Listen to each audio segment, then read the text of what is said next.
Gracias, querido profesor, por acudir a nuestra cita para la clase acerca de esto que estamos viendo de secta religiosa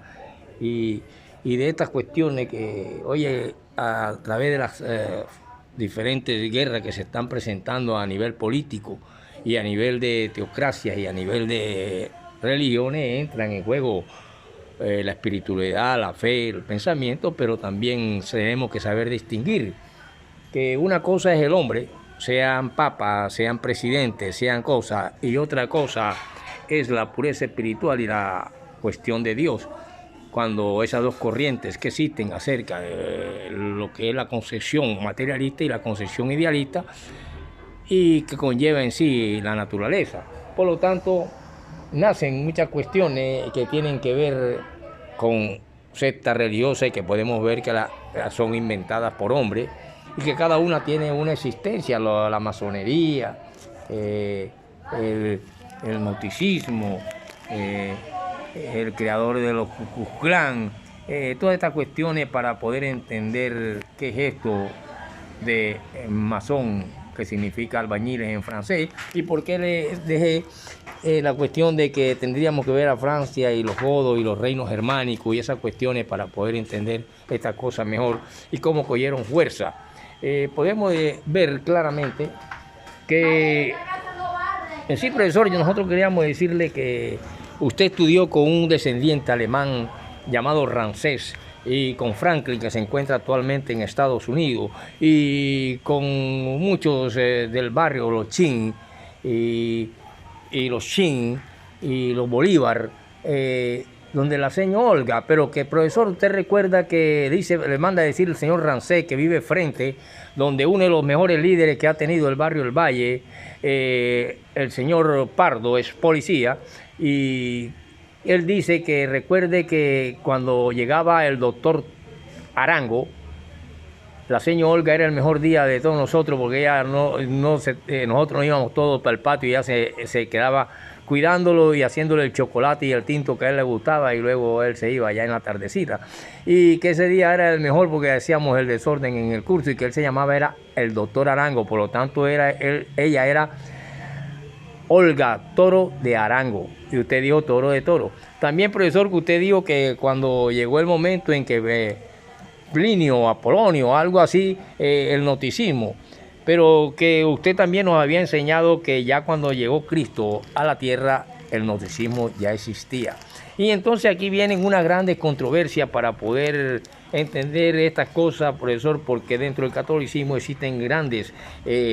sectas religiosas como los veterocatólicos, los niños de Dios, y que cada uno de ellos tienen su secta, como secta religiosa, fundadores, incluso algunos que han sido sacerdotes y obispos, han tratado de hacer campaña aparte. Pero gracias, profesor, por esas explicaciones, profesor. Sí, solamente quiero decirle, queridos estudiantes, que se pongan cómodos para poder entender esta cuestión y qué fue lo que pasó con los visigodos y los franceses, para poder entender mejor el gnosticismo. Pero díganos algo acerca de los masones, profesor, algo importante. Bueno, que a esta gente se le ha atribuido una cantidad de cosas que no son, pero que realmente los masones pretenden, ellos según, y los que no conocen, que sus orígenes fueron en la construcción del templo de Salomón y los coleyas de Nume, o coleya de Nume, el símbolo pitagórico, que vienen siendo los templarios y hasta el mismo Adán. Pero el primer documento existente realmente de esta gente aparece en el siglo XIII con la construcción de las catedrales góticas.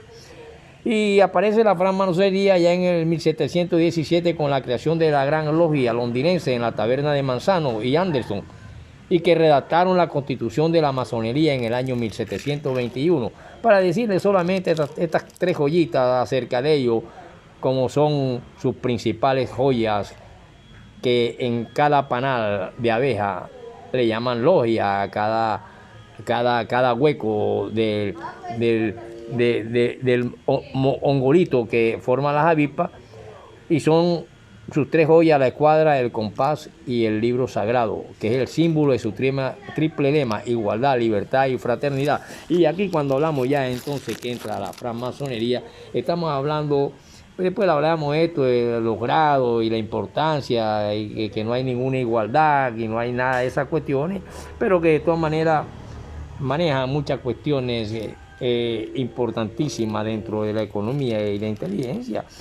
y que podemos ver cuando aquella cuestión que el Papa Clemente en el 12º prohibió la masonería con pena de excomunión en la burla in inminencia en el año 1738. Podríamos hablar tantas cosas de esta gente, de logia, de grado, de todas esas cuestiones, pero vamos a interesarnos en lo que estamos ahora para ver de dónde viene eso de francmasonería y cómo entra aquí en la cuestión cuando estamos viendo las herejías en los primeros siglos, ojo, primeros siglos del cristianismo. Cuando yo les hablé la parte pasada que hablamos de gnosticismo, estábamos hablando ya de un tiempo que está de acá, de las primeras fases del cristianismo, que ya Cristo encuentra gnósticos y esenios, porque los esenios vendrían siendo los socialistas que hablaban de fraternidad, de amor, de compartir, una cantidad de cosas que se asocia al Cristo con esta gente y que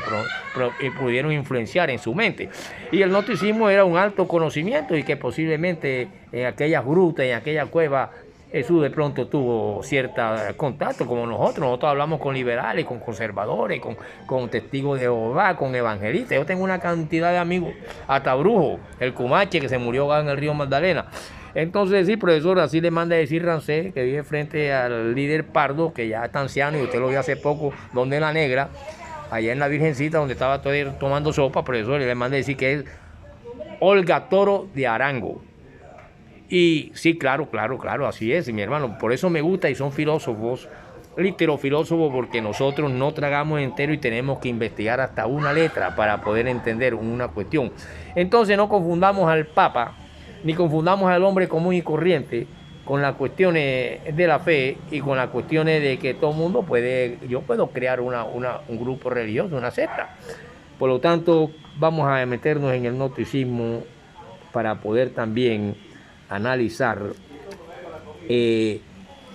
la cuestión de los reinos germánicos de Occidente, visigodos en España,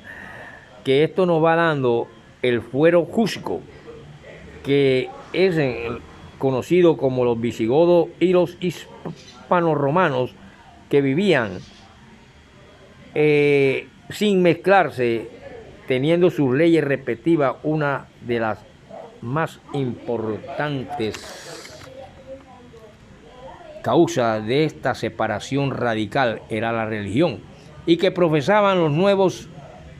invasores, como fue el arrianismo. Este motivo de enemistad crió cuando el rey Recaredo se convirtió al catolicismo en el tercer concilio de Toledo, unificados en la religión, y esta fusión de razas fue fácil, y más tarde los reyes Chindambino y su hijo Ricarbinio en el 654, profesor, nos dijo usted la vez pasada, sí, 654, tiene razón, elaboraron el fuero cusco, Oliver Inducritur, que comprendió y era un gran compendio que comprendía la cuestión legislativa, que daba unidad a las leyes visigodas o hispano-romanas que hasta entonces habían estado vigentes separadamente para ambos pueblos. Y así nos encontramos que los invasores bárbaros, de este modo, cuando el rey visigodo se quedó en España y cuando el Imperio Romano dejó de existir, los francos, años más tarde, explicaron a los visigodos o los expulsaron de la Gala, y estos se vieron obligados a trasladar su capital de Tolosa, como ya le dije en la vez pasada, a Toledo, y aquí partieron los territorios del sur de Francia y lo perdieron. Y el fuero cusco va a aparecer con ellos, y así está metida la religión en todas estas cuestiones donde hay hostilidad y donde en última instancia se aceptó el cristianismo ya profundamente arraigado en el suelo hispano-romano, de tal manera que pasan muchos siglos y cosas para que unos grupitos de perseguidos cristianos primitivos lleguen a tener vida social y lleguen a influir en las mentes masivas y a tener libertad, que aquí en nuestra constitución le llamamos libertad de culto. Allá lo adquirieron también con todos esos dioses, ellos adquirieron su libertad, el Cristo, y se convirtió en la religión importante. Pero de todas maneras, esa Roma, que también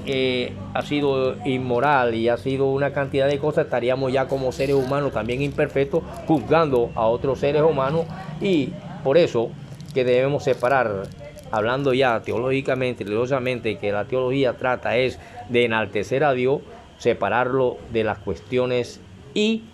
defectos de los hombres, como las envidias, las codicias, la cantidad de cosas que nos hacen espíritus rastreros. Por lo tanto, sí, pero díganos el noticismo, profesor, ya nos dio un poquitico de esta cuestión de la masonería, que es la creadora del Ku Klux Klan,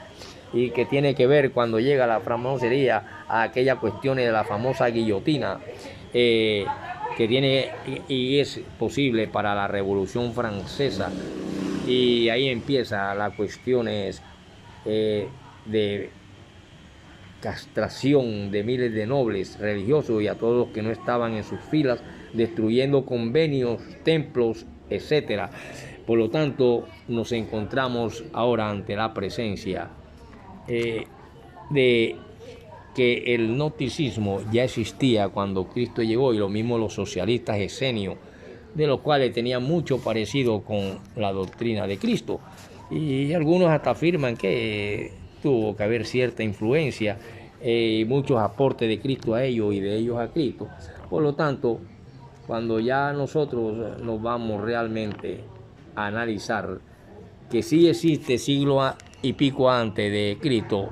el gnosticismo, ya estamos ante alguien que debió iniciar esa agrupación o forma de interpretar las concepciones del mundo y del espíritu, y que significa conocimiento. Y así, de esa manera, podemos introducirnos a analizar esta secta religiosa de la que las hablé, como son el gnosticismo y la otra que les mencioné, la famosa Cábala, que está representada con una extensa estrella de David, pero que tiene su origen, tiene quienes lo crearon, su funcionamiento, su acción, y también tiene su interpretación dentro del pueblo donde nace, ya en la cuestión judía, que ya se trata de simbolismo y de cosas. Y por lo tanto también dentro de la iglesia aparecieron los niños de Dios y la iglesia del Dios universal, los veterocatólicos, etcétera y etcétera.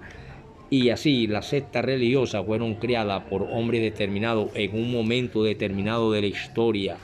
de las religiones y de las sectas religiosas.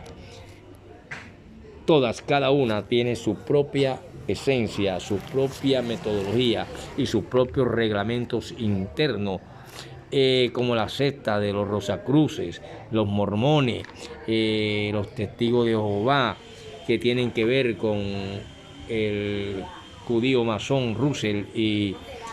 G. Brion, que junto con Jerez y los que logran el Estado de Israel, logran crear lo que se está discutiendo por ahí, que muchos hablan, que se llama el sionismo. Por lo tanto, existen sectas como los católicos sin papa, la hermandad sacerdotal de San Pío V y San Pío X, los veterocatólicos viejos, Old Catholics, y así por el estilo. Profesor, pero díganos de los gnósticos, profesor, que eso nos interesa porque tiene que ver con el conocimiento. Bueno, que fue antes de Cristo, ya existían. Y parece que aparecen en la misma Biblia cuando ya se empiezan a escribir las cosas,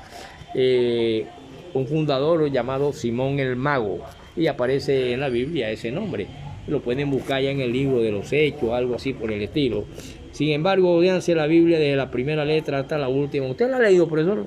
Creo que sí, algunas veces. Desde la primera hasta la última, y así podemos meternos, y continuaremos en la próxima clase para poder ver a lleno el famoso gnosticismo y la cabala judía. Nos vemos en la próxima.